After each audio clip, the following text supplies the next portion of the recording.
অলপ যদি মোক যদি ডেইলি 100 টকা পকেট মানি দি আছে, কলেজত অহা যোৱা তোমাৰ খৰচত খোৱা চোৱাখিনি এইখিনি ল'লা, মই যে তাৰ অলপ পইচা মই নিজে জমা কৰি থলো। কেতিয়াবা মা দেউতাৰ কিবা বিপদত যদি মই মা এই 2000 টকা লোৱাচোন মোৰ পৰা দিছোঁ, মই অলপকৈ জমা কৰি থৈছোঁ। মা দেউতাৰ মনত অলপ হ'লেও ভাল লাগিবনে যে হয় দে মোৰ ল'ৰাটো বা মোৰ ছোৱালীজনী অলপ হ'লেও ছেভিং শিকিছে। বিপদৰ সময়ত ঘৰৰ এটা বিপদৰ সময়ত ডাঙৰ সকাহ দেই, এইটো বহুত ডাঙৰ সকাহ। কেতিয়াবা এনেকুৱা কৰি চাবাচোন, ঘৰত কিবা এটা সময়ত নিজৰ অলপ পইচা যায়, মোৰ এনেকৈ যে তুমি যে কৰিব দিছিলে, এই পূজা যে ইমান দামী নল'লোঁ, মই অলপ কম দামৰ কাপোৰ এযোৰে ল'লোঁ, মই বাকীখিনি পইচা মোৰ লগত জমা কৰি আছিলে, কিবা এটা বিপদত মই দি দিলোঁ।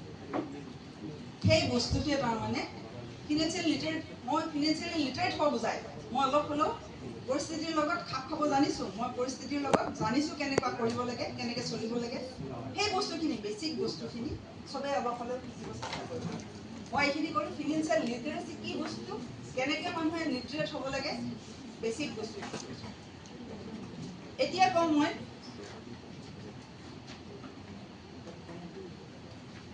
যিবিলাক ফিনেন্সিয়েল ফ্ৰড হয়, কোনোবা ফিনেন্সিয়েল ফ্ৰডৰ চিকাৰ হৈছে নেকি?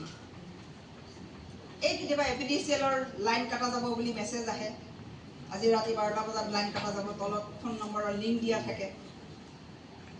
আগতে খুবেই আহিছিলে, মাজতে এতিয়া অলপমান কমিছে। কেতিয়াবা কয় আপুনি এটা ৰিৱাৰ্ড পাইছে, আপুনি তলৰ লিংকটোত হেৰি কৰক, তলৰ লিংকটোত যদি লিংক কাটাই নাযায়, এটা পিছত এটা, তাৰপিছত কৈছে আপুনি ইমান টকা দিয়ক, তাৰপিছত আপোনাক পইচাটো দিম। তেনেকুৱা নিচিনাকৈ এবাৰ পইচা দিয়াৰ পাছত বেংকৰ পৰা পইচা গৈ থাকে। সেইবিলাক কৰিব নালাগে কেতিয়াও। KYC আপডেট কেতিয়াবা খোজে, KYC আপডেট আপোনাৰ কেতিয়াবা ফোনতো আহে যে আপোনাৰ KYC আপডেট কৰিব লাগে, আপোনাৰ বেংকৰ আপোনাৰ নহ'লে ATM কাৰ্ড ব্লক হৈ যাব, আপোনাৰ বেংক ফ্ৰিজ হৈ যাব, বেংক একাউণ্ট ফ্ৰিজ হৈ যাব।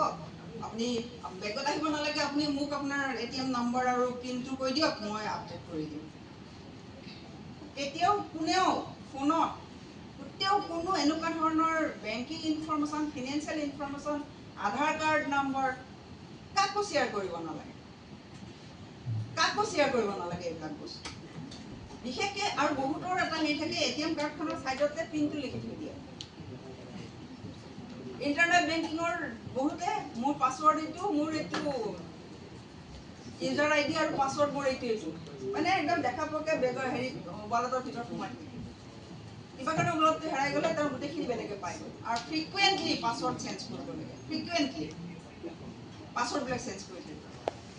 সেইবিলাক কি হয়, আজিকালিতো আৰু চবতে বৰশীৰ নিচিনা টোপ দি থৈ দিয়ে। কোনে কোনটো গিলিলে চবখিনি ওলাই গুচি গ'ল। সেইবিলাক অলপমান চাব লাগে। আৰু QR কোড, কেতিয়াবা চাবাচোন QR কোড স্কেন কৰিবৰ কাৰণে য'তে ত'তে কেতিয়াবা QR কোড স্কেন কৰা হয়।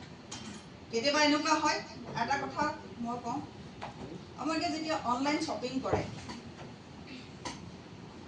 ন বহুতে, এতিয়াতো পূজা আহি আছে, চবে অনলাইনতে মেক্সিমামে অৰ্ডাৰ কৰে, আমাজনত হওক, ফ্লিপকাৰ্ট হওক, ক'ৰবাত হওক।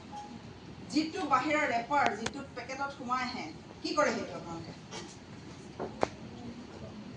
বাহিৰৰ পেকেটটো কি কৰে?